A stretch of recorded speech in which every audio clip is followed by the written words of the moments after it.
Center for South Asian Studies, I wish to extend a warm welcome to Mr. Eric Falt. We are honored by your presence here today. It is also my pleasure and privilege to welcome the Vice Chancellor of Pondicherry University, all faculty members, research scholars, and students to this special lecture. Before we proceed with today's program, let us raise our voices in praise to this prestigious institute that has nurtured and enlightened many scholars.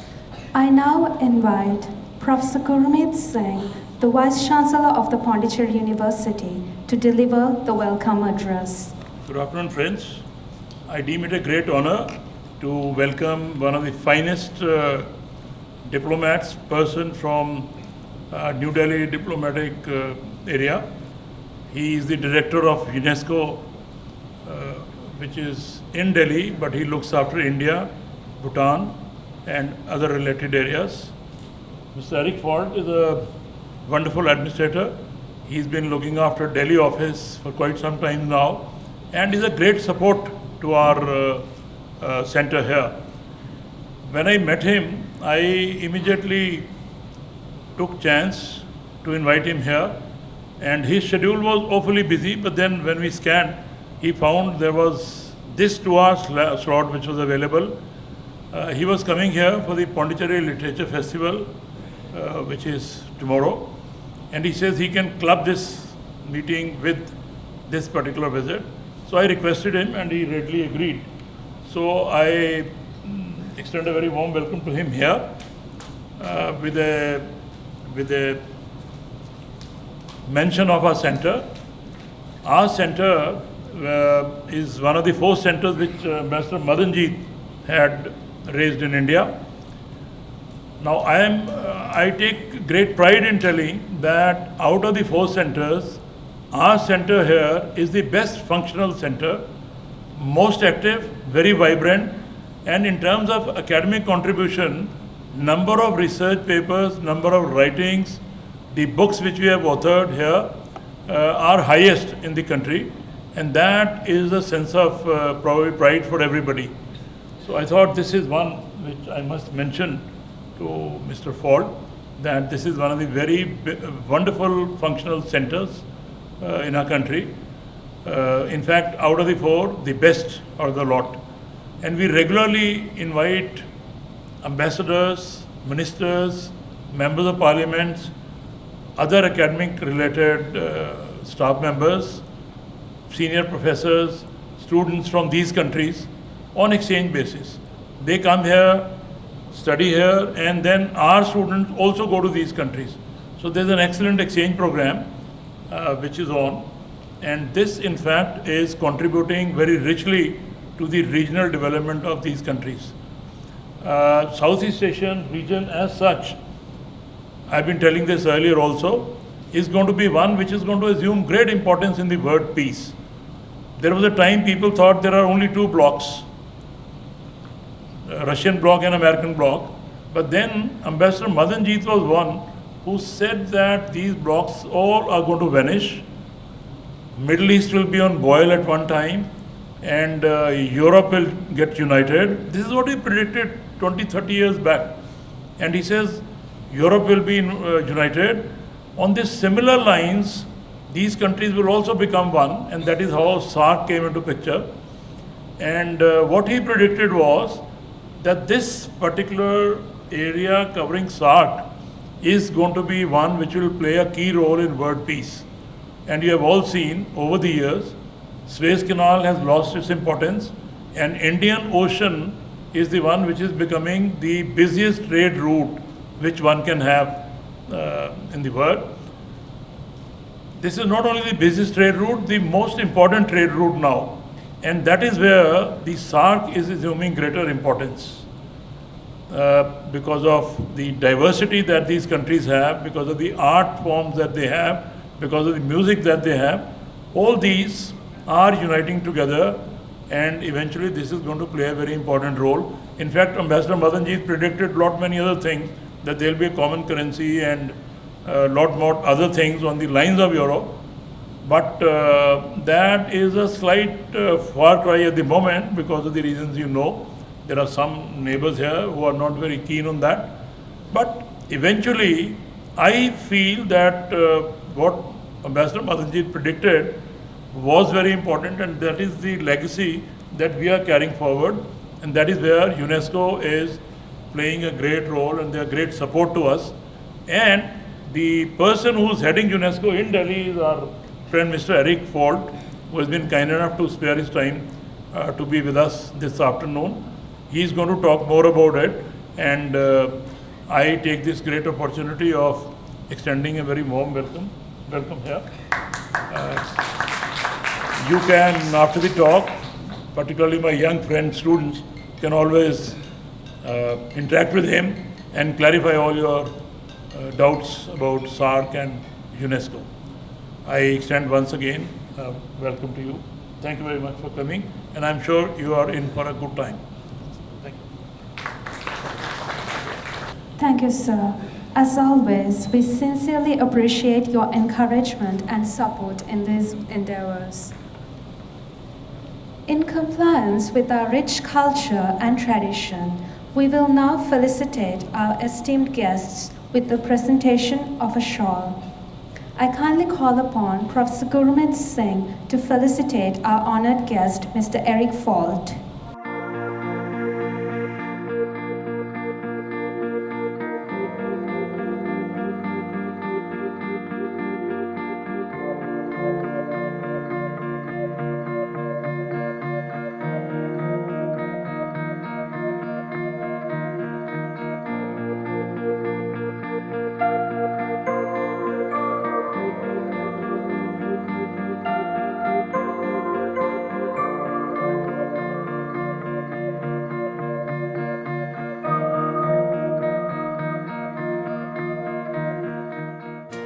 In addition to the lecture by Mr. Eric Falt, today's program also marks the release of the book titled New Futures for South Asia, Commerce and Connectivity, edited by Professor Subramaniam Raju and published by Routledge, London. I take great pleasure in inviting Professor Gurmeet Singh to hand over the copies of the book to Mr. Eric Falt, who will now unveil New Futures for South Asia, Commerce and Connectivity.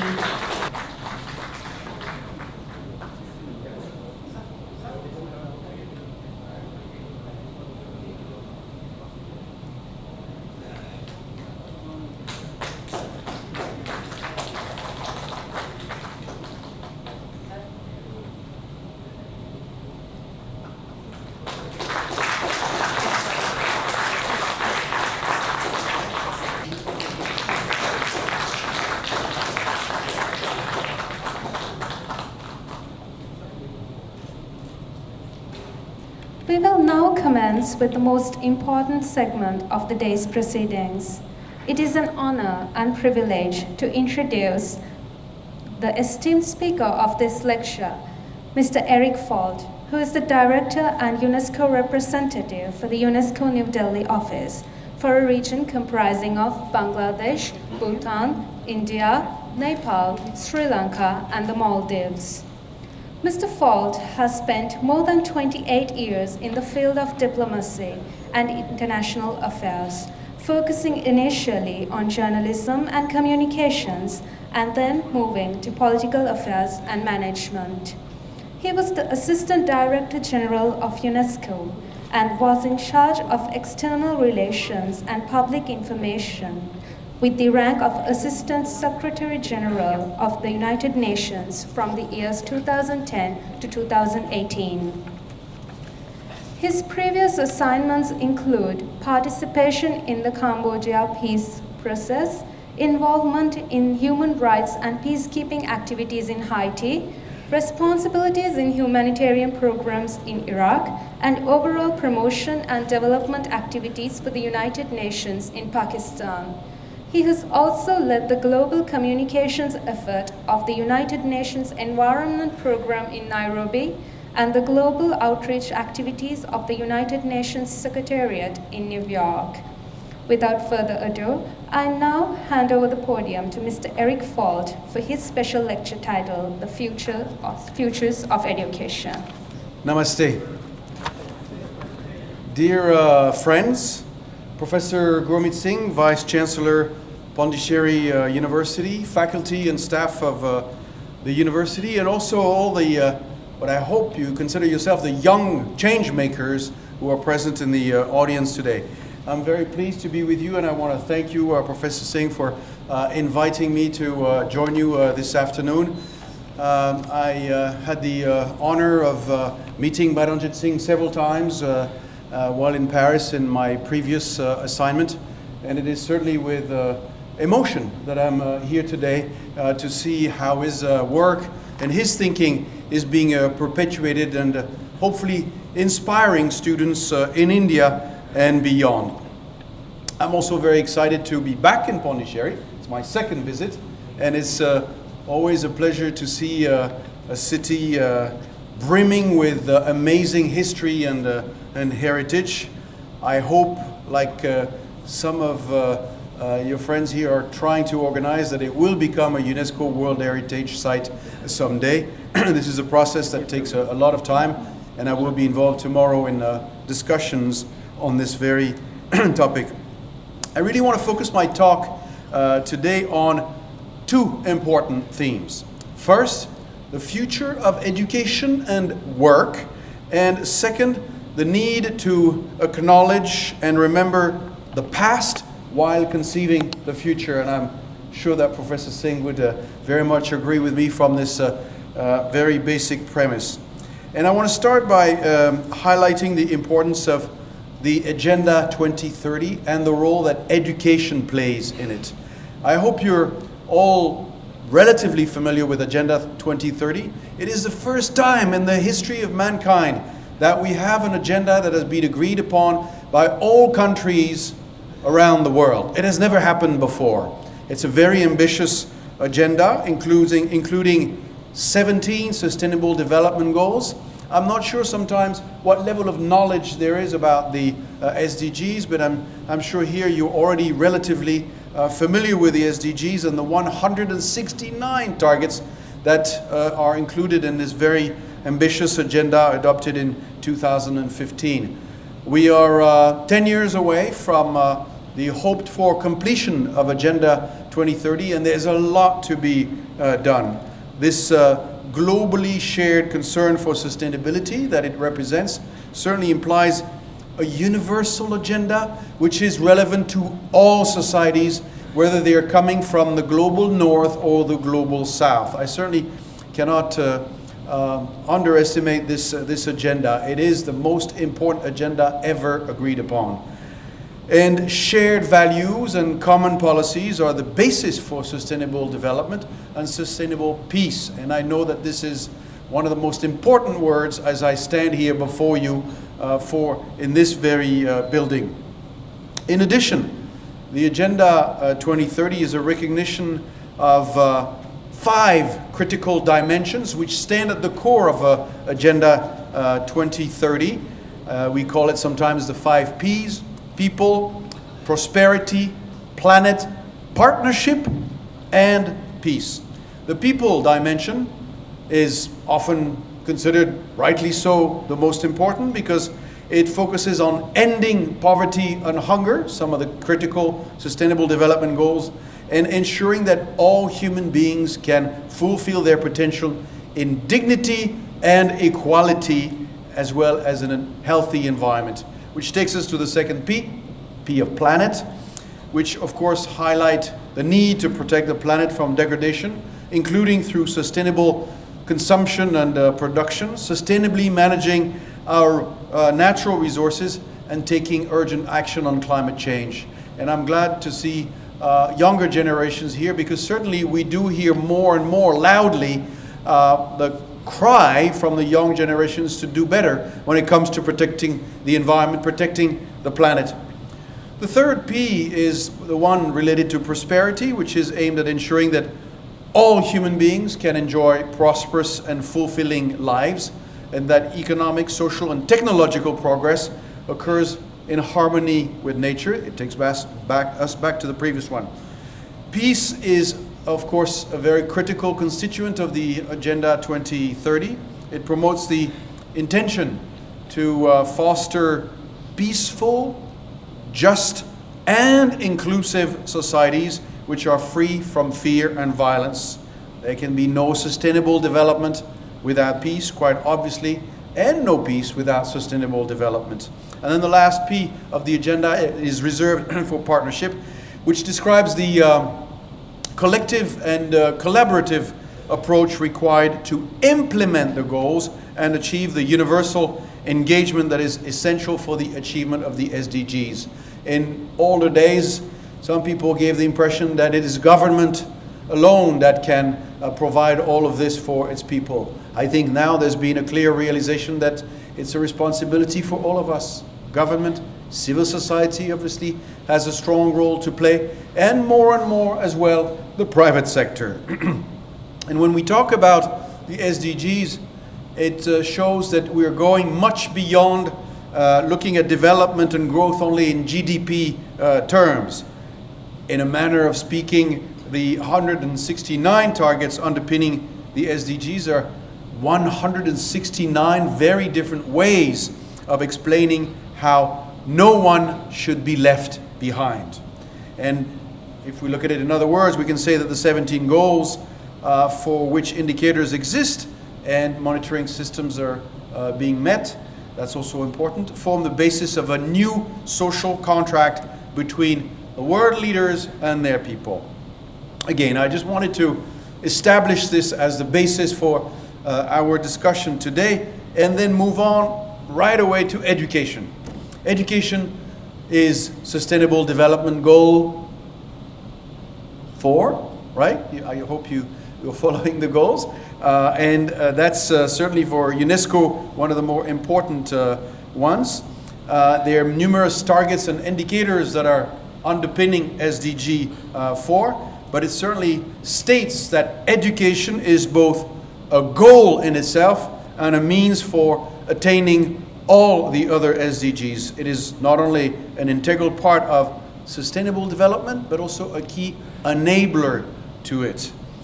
If we enable every child and adult to fulfill their learning goals, there is a hope that it can start I would say, a virtuous circle and help address many interconnected problems. For instance, when we are talking about reducing poverty, UNESCO has estimated that each extra year of schooling is associated with increased earnings of up to 10%. I'm sure some of you are wondering sometimes, is it a wise investment, this education? Well, there's one concrete answer, only one.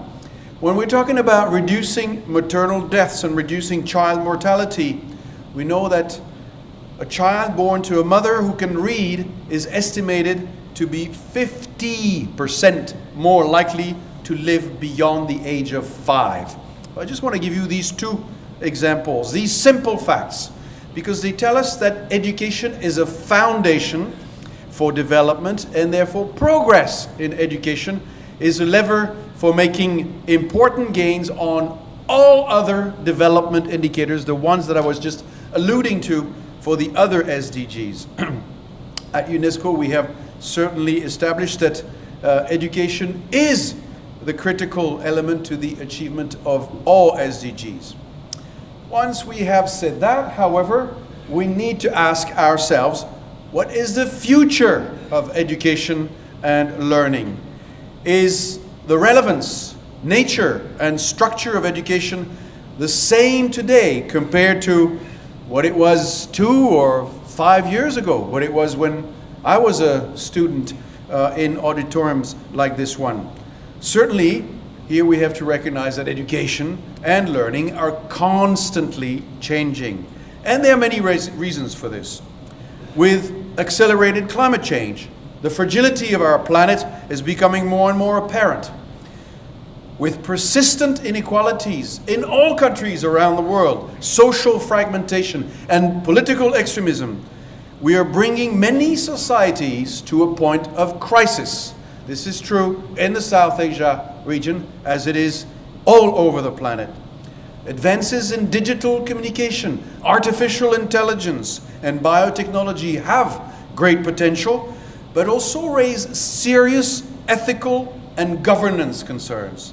Therefore, the promise of innovation and technology change may not always be a positive one.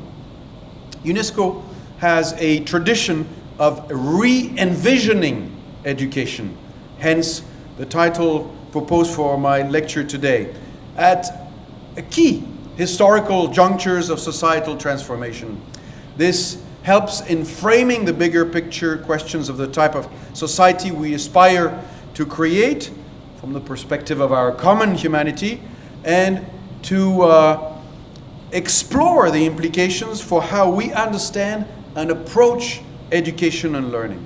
So the first exercise of this kind, you may remember Professor Singh, was undertaken in the 1970s at UNESCO and resulted in the so-called FOR report of 1972, which promoted overall a particular concept, the concept of learning to be. The next instance when we offered to the world, and I'll explain how this works, was in the mid-90s when the Delors Commission came out with its report, Learning the Treasure Within. If you're not familiar with these reports, please read them, because a lot of it is still very much valid today. That particular report emphasized a more humanistic and integrated approach to the multiple functions of education as a fundamental right and public good. And now, under the Futures of Education initiative of UNESCO, led by our Director General, Audrey Azoulay, who just left a few hours ago India. We were just organized an official visit, her first official visits, and we were in New Delhi and Jaipur. We are exploring the concept of learning to become, reflecting on a line of philosophical and social thinking that emphasizes potentials, rejects determinism, and embraces openness to the new. More importantly, it acknowledges that the challenge that humanity needs to become something, we need to become something we have not yet become. That's what this particular premise is for this report. This is an ongoing and very much global debate led by UNESCO on how education and learning might need to be rethought in a world of increasing complexity, uncertainty, and precarity. And as I said, this is the futures of education. Please look at this, learn. You will also, I hope, read about this increasingly in the next couple of years. And I want to emphasize here the plural futures. We're talking about the futures of education because it is an acknowledgement that there are many parallel and diverse possible futures in this particular field. And the initiative relies on a very broad, open, consultative process that involves youth, educators, civil society, governments, business, and other stakeholders. Remember the partnership aspect that we were talking about earlier.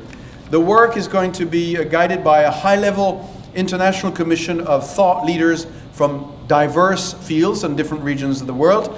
And ultimately, in November 2021, so we're not quite 2 years away, the Commission will publish a report, a UNESCO report, designed to share a forward-looking vision of what education and learning might yet become. It will also offer a very specific policy agenda. At UNESCO New Delhi, you've heard that we cover a number of countries in the region. We've organized and participated along with a number of our partners in already 4 such consultations with very different groups, and submitted the inputs that we got out of it to UNESCO headquarters in Paris. And in 2020, I want to tell you that we're aiming to have many more consultations taking place in many different places around the country with our guidance as much as we can. We don't have a team that allows us to be present everywhere, but we can certainly provide some guidance. And we would very much like to have Pondicherry University's contribution to this initiative. So perhaps if you're interested, our education team could tell you how we could make this work. all global visioning exercises must also be tied to local realities. We're not talking about adopting a global agenda that would fit all the needs. It just doesn't work, and we know it doesn't work. So it's important also in this case here in Pondicherry to ask, how should education in India improve in the future? I think here, and without getting in too much detail, we can say that since the introduction of the Sarva Shiksha Abhiyan and the Right to Education Act, India has improved access tremendously, but the quality of education still needs improvement. Improving education in this case requires a lot of different issues that are interconnected. It relates to teachers, classroom processes, assessments and evaluations of students' learning, school infrastructure and effectiveness, and also community participation.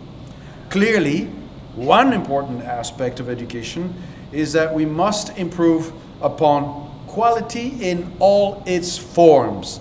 Pursuit of quality education at all levels of education, again, SDG 4, is an important aspect, we know, of the new education policy that the government is currently finalizing, which it also proposes to achieve through a new curricular and pedagogical structure, as well as various institutional reforms. It will be a very important act in India, an important document, and certainly we at UNESCO gave our advice and opinion. There was, there again, a very wide consultation, and we contributed to one aspect more concretely when we launched for the first time ever our State of the Education Report for India 2019. I hope that you've had access to it, which focused, it's a theme-based document, which focused for 2019 on children with disabilities. Very important element of education. Only one element, but a very important one. Education and work.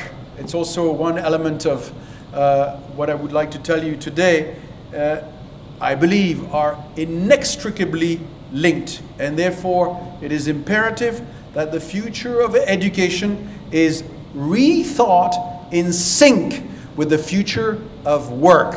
Because quite obviously, if you study so many years and don't get a job at the end, it is a problem.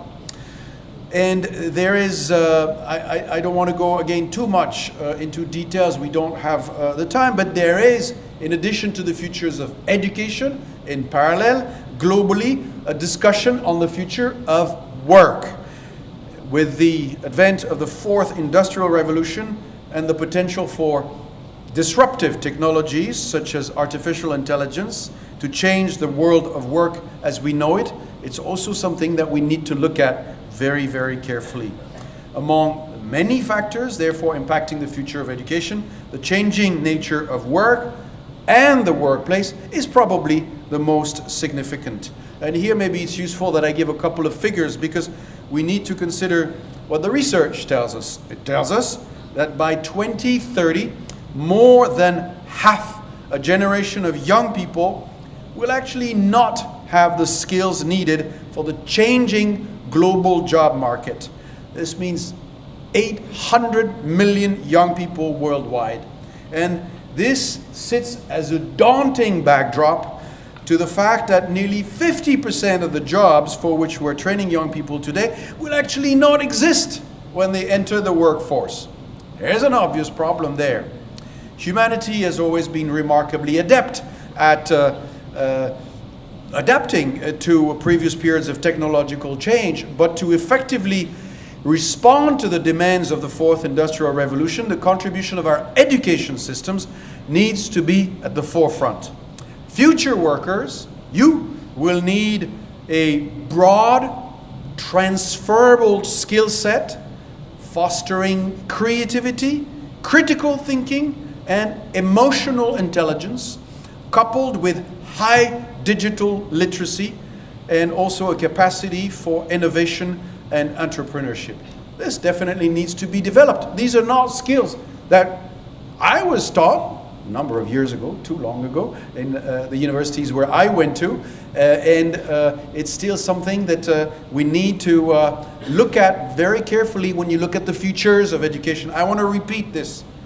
Future workers will need a broad, transferable skill set, fostering creativity, critical thinking, and emotional intelligence, coupled with high digital literacy and a capacity for innovation and entrepreneurship. These words, I can assure you, were never mentioned to my generation when we were students in universities. And it is very important that you reflect upon this and ask yourselves, do I have these skills? Because if you don't have any of the skills that I'm mentioning now, your future may not be the one that you're hoping for. And you need to acquire these skills. It is not too late. You're right in the middle of the last stages probably of your university education, and it's important that you reflect on this. Work-based learning and apprenticeship programs are important areas also where the industry and academia must better collaborate to prepare the next generation of employable talent. Apart from emerging skills requirements, the governance and ethical framework to manage technology, artificial intelligence, and much more is equally important. And that's also something that UNESCO is looking at very closely.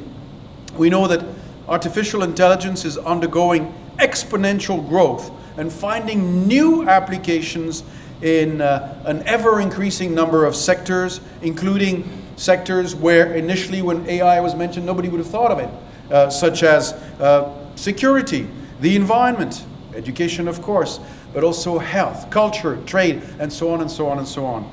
But we must ensure that AI is developed through a humanist approach, not just with technology shoved down our throats. And it must be based on values and human rights. And here I think again of Madhunjit Singh, who certainly gave these values to the center where we are today. And we are faced with a crucial question: what kind of society do we want for tomorrow? The AI revolution opens up many exciting new prospects, but the anthropological and social upheaval it brings in its wake warrants careful consideration. That is why at UNESCO we have been leading a global dialogue on the ethics of artificial intelligence. It's a little bit complicated maybe to understand, but yes, we need to reflect on this. It has to be value-based, and we need to make sure that the diverse sectors that are involved, business and industry in general, they are the ones who are pushing artificial intelligence, but also research centers, science academies, UN organizations, and civil society associations, all force essentially the creation of an ethical framework for AI development, something that some companies don't necessarily look very favorably upon. There's a need for better coordinations and more robust coordination, I would say. And we certainly hope that this dialogue that I'm referring to can eventually lead, with the agreement of member states, to the definition of key ethical principles to accompany developments in AI. Very much related to the futures of education. And here, this is where I want to talk about the second part of my development, which is that with all the focus on what the future holds, we must recognize that predicting the future obviously is by no means an easy task. It's not because we're looking at the futures of education that we're going to find the answer. We must, while doing so, respect and study the past, dig deeper into our time-honored traditions and storehouse of accumulated knowledge. And certainly here, India and the whole of South Asia have a lot to offer to the whole world. Take the opportunity to re-examine the insights shared by thinkers and philosophers over the past centuries and decades. They are still valid today, and we just need to look how they apply to current challenges. And here, of course, I want to look at some nuggets of what the great Mahatma Gandhi brought to us. We are celebrating the 150th anniversary of his birth, and there's a lot of events all over India and around the world. And he certainly gave us, when we talk about education, a holistic vision of education. And ideas that he advocated and practiced decades ago, which upon careful consideration you should look at, you will find they're still very much relevant today. First among these ideas is the idea of multilingualism. Gandhi saw learning languages as a way of communicating better with others by understanding people who came from different cultures with a deeper sense of compassion, and thereby interpreting the world in wiser and more profound ways. And I know that we stand here at the epicenter of a region where many languages are spoken. And this is a very important thing that I thought I should mention here. Gandhi spoke Gujarati, of course, but do you know that he learned 11 languages? Mostly these were self-taught, and he then used his knowledge of languages to communicate with masses across the world. If he had spoken only in Gujarati, nobody would have understood him. But he learned other languages, and he spoke in many of those languages, and he certainly was a living example of how language learning helps us to improve our leadership skills. I know I'm preaching to the converted, because if I asked how many languages are spoken in this room, it probably would be, I'm just guessing, 20 different languages right there. But I still want to emphasize that. Second is the idea which emphasizes that education must be skill-oriented, practical, and that lifelong learning takes place not just within the confines of a classroom. Gandhi, there again, taught us and recognized that immense learning can come from appreciating and studying the local communities and everyday life. He also challenged the dichotomy between knowing and doing. This obviously has tremendous implications in ensuring that education and learning should be linked to a vocation that can make people self-reliant, and that not just children but also adults must continue to learn throughout their lives. Again, this is certainly an idea that has found many echoes at UNESCO, lifelong learning. It sounds simple, but has the potential to solve many ills of our times, unemployment in particular, but also directly related poverty, two of the biggest challenges that we faced when he was alive and that we still face today. And here I just want to mention very briefly that I told you about the State of Education Report for India 2019, Children with Disabilities, that for 2020 we're currently working on technical and vocational education and training, which our lingo is TVET, technical education vocational training, we will highlight the role of skills development and the linkage with employment and entrepreneurship. India is often citing the famous demographic dividend that everybody expects.